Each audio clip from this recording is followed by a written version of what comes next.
আসসালামু আলাইকুম। স্বাগত জানাচ্ছি আমি আমার নতুন আরেকটি ভিডিওতে। আমি আনোয়ার হোসেন মানিক। থাম্বনেল দেখে নিশ্চয়ই বুঝতে পারছেন আজকের টপিকটা কী হবে। আজকের টপিকটা চিতল মাছের চার এবং টোপ, এই দুটো বিষয় নিয়ে আমি কথা বলবো। কি চার আপনারা চিতল মাছ ধরতে ইউজ করবেন, তাই ভিডিওটা না টেনে শুরু থেকে শেষ পর্যন্ত দেখবেন। আর এখনও যারা আমার চ্যানেলটাকে সাবস্ক্রাইব করেনি অবশ্যই সাবস্ক্রাইব করবেন। চিতল মাছের চার। চিতল মাছ ধরতে সচরাচর বেশিরভাগ শিকারীরাই বিভিন্ন রকম মতবাদ নিয়ে সেটা প্রয়োগ করে। এতে 90% শিকারীরাই ব্যর্থ হয়। আজ চিতল মাছ মারার বিভিন্ন রকম চার সম্পর্কে আপনারা জানলেও আমি সেফ দুটো চারের কথা আপনাদেরকে বলবো। আশা করি ইনশাল্লাহ আপনারা সফল হবেন। দুটো চারের মধ্যে একটি হলো পুরনো, যেটা অনেকেই জানেন, তারপরেও আমি আপনাদেরকে আবারও বলছি সেটা কিভাবে তৈরি করবেন জেনে নিন। আপনারা নর্মালিভাবে একটা আইডিয়া মোতাবেক, অর্থাৎ হাফ কেজি হোক আর 1 কেজি হোক অনুপাতে আপনারা পিঁপড়ার ডিম নেবেন। হাফ কেজি নিলে পরে হাফ কেজির অনুপাতে তৈরি করবেন, 1 কেজি নিলে 1 কেজির অনুপাতে তৈরি করবেন। যদি আপনারা পিঁপড়ার ডিম 1 কেজি নেন, সেখানে সরিষার খোল ভেজে গুঁড়া করে নেবেন আপনারা 1 কেজি। আর যদি পিঁপড়ার ডিম নেন 500 গ্রাম, তাহলে সরষের খোলও নেবেন 500 গ্রাম। সাথে সমপরিমাণ, অর্থাৎ হাফ কেজি নেন আর 1 কেজি নেন আপনারা ভাতের মার। এই 3টি উপাদান একসাথে করে মিশ্রিত করে একটা প্লাস্টিকের কৌটায় আপনারা মুখটা শক্তভাবে আটকিয়ে পচনের জন্য মাটি গর্ত করে সেই পট আপনারা মিনিমাম 7 দিন রেখে দিন। 7 দিন পর আপনারা সেখান থেকে বের করে সেটা ভালোভাবে কোনো কিছু দিয়ে নাড়িয়ে নিয়ে আঠালো মাটির সাথে মিক্সড করে আপনারা মাছ ধরার 2 থেকে 3 ঘন্টা আগে, মিনিমাম 1 ঘন্টা, আপনারা যেখানে চিতল মাছ ধরতে যাবেন, যদি মনে করেন সেখানে চিতল আছে, তাহলে সেই চারটা আপনারা ফেলতে পারেন। আমার যেটা ব্যক্তিগত মতামত, আমি যেভাবে মাছ ধরি আর সেই পদ্ধতিটা যদি আপনারা জানেন, আমার ব্যক্তিগত মতামতে আমি যে চারটা ইউজ করি যেভাবে, আপনারা সেটাও জেনে নিন। আমার মনে হয় না যে কোথাও হয়তো আপনারা সেটা সম্পর্কে জেনেছেন। সেটা নর্মালিভাবে, যেহেতু আমি সবচাইতে বেশি সাপোর্ট করি টোপ ব্যাপারে কেঁচো, আর আমি চারটাও করবো কেঁচো দিয়েই। অর্থাৎ তেমন কিছু নয়, আপনি কিছু পরিমাণ কেঁচো, কিছু পরিমাণ হয়তো 200-250 গ্রাম পরিমাণ কেঁচো নিলেন। কেঁচোটা লাল কেঁচো হলে সবচাইতে ভালো হয়।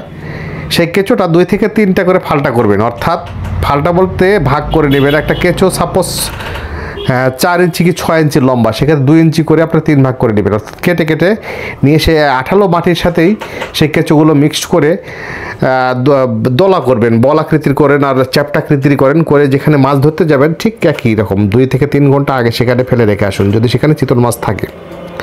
তারপর আপনার টোপ ইউজ করেন, ইনশাল্লাহ আপনাদের চারে অবশ্যই চিতল মাছ আসবে এবং টোপও নেবে।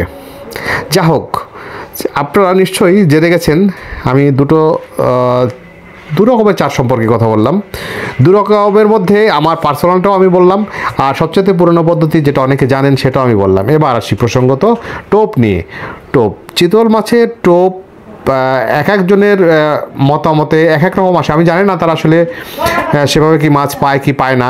আমি কিছুদিন ট্রাই করেছি, আসলে আমি কোনো রেজাল্ট পাই নাই। অনেকে হয়তো পেতেও পারেন, যেহেতু চিতল মাছ আপনারা যদি তেলাপোকা দিয়ে পানির উপরে ভাসা খেলেন, যেহেতু ওটা তাজা মাছ খায়, সেক্ষেত্রে যদি আপনার তেলাপোকা নড়াচড়া করে সেক্ষেত্রেও খেতেই পারে, অস্বাভাবিক কিছু নয়। অনেকে ডিমের সাজেশন করে, কেউ কলার সাজেশন করে। আমি জানি না সেটা কতটা কার্যকর হয়, তবে আমার মতামতে সেটা কেউ আবার পিঁপড়ার বড় ডিম সেটাও সাপোর্ট করে। কিন্তু আমি আসলে নর্মালিভাবে যতদিন চিতল মাছ মেরেছি, যত জায়গায় এবং অনেককে সাজেস্টও করেছি যেভাবে সবচেয়ে বেশি মাছ, এক কথা সবচাইতে বেশি মাছ আমরা যেভাবে ধরেছি আমি এবং সাথে যারা মাছ শিকারে যায়, তাতে 1 নম্বর টোপ আসে কেঁচো। কেঁচোর মধ্যে কিন্তু 3টে ক্যাটাগরি হয় মিনিমাম। 3টের মধ্যে দেখবেন একটা নর্মালিভাবে যেখানে সেখানে মাটিতে হয় মোটা আকৃতির, যার কোনো কালার ঠিক থাকে না, বিশেষ করে কালচে আকৃতির। আর একটা ঠিক গোবরের পাউস মাটির আশপাশে হয় একটা সাদা আকৃতির, যেটার আঠা রাতের বেলাতে প্রকৃত হয়। আর আরেকটা আছে আপনার যেখানে টিউবওয়েল কিংবা টিউবওয়েলের নালার আশপাশেই যেখানে ভেজা মাটি থাকে, সেখানে একটা নরম আকৃতির কিন্তু খুব চঞ্চল আকৃতির যে লাল কেঁচোটা পাওয়া যায়। আমি সাজেস্ট করব সেই লাল আকৃতির কেঁচোটাকেই, আর এটাতেই সবচাইতে ভালো ফলাফল হয়। যারা চিতল মাছ ধরেছেন তারা অবশ্যই আমার কথার সাথে একমত হবেন, কারণ এই কেঁচোটাই সবচাইতে বেশি কার্যকর হয়। বিশেষ করে ভেজা মাটির পাশে যে কেঁচোটা পাওয়া যায় লাল আকৃতির, সেটা নড়াচড়াও বেশি করে।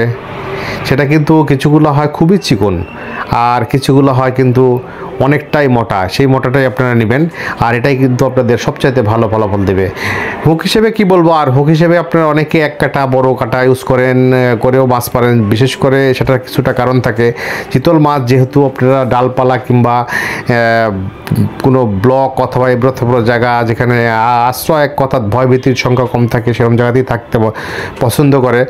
আর সেরকম ঠিক একই রকম জায়গাতে যদি আপনারা মাছ পাততে যান কিংবা মাছ ধরতে যান, সেক্ষেত্রে একটু বড় আকৃতির সিঙ্গেল কাটা ইউজ করবেন। আর যদি জায়গাটা পরিষ্কার, নিচে কোনো ডালপালা বা ময়লা নেই, সেক্ষেত্রে আপনারা ঝুপি কাটা অর্থাৎ 4 কাটা 3 কাটা যে যা ইচ্ছা ব্যবহার করতে পারেন। এর দুটোর মধ্যে সবচাইতে বেশি ভালো ফলাফল দেয় আমার অভিজ্ঞতা, সেটা হচ্ছে আপনারা যদি একটু ছোটো আকৃতির হুক নেন এবং নিয়ে সেখানে 3 কাটা অথবা 4 কাটা ইউজ করেন, সেক্ষেত্রে আপনারা সবচাইতে ভালো পাবেন।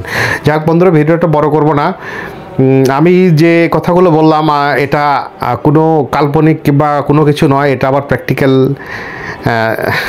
প্র্যাকটিক্যালি কথা, এবং এটাই সবচাইতে বর্তমানে আমার মনে হয় সবচাইতে বেশি প্রচলিত। আপনারা যারা চিতল মাছ ধরেছেন কিংবা এখন ধরছেন, তারা অবশ্যই মানবেন। আর চিতল মাছ ধরার কিছুটা সময় অনেকে অনেক রকম মতবাদ দেয়, যেমন চৈত্র মাস বৈশাখ মাছ একটু কম খায়। এটার কিছুটা কারণ থাকে, সেটা হচ্ছে যে আপনার স্ত্রী মাছ সেগুলোতে পেটে ডিম থাকে, আর ডিম যখন আসে তখন স্বভাবতে একটু কম টোপ নেয়।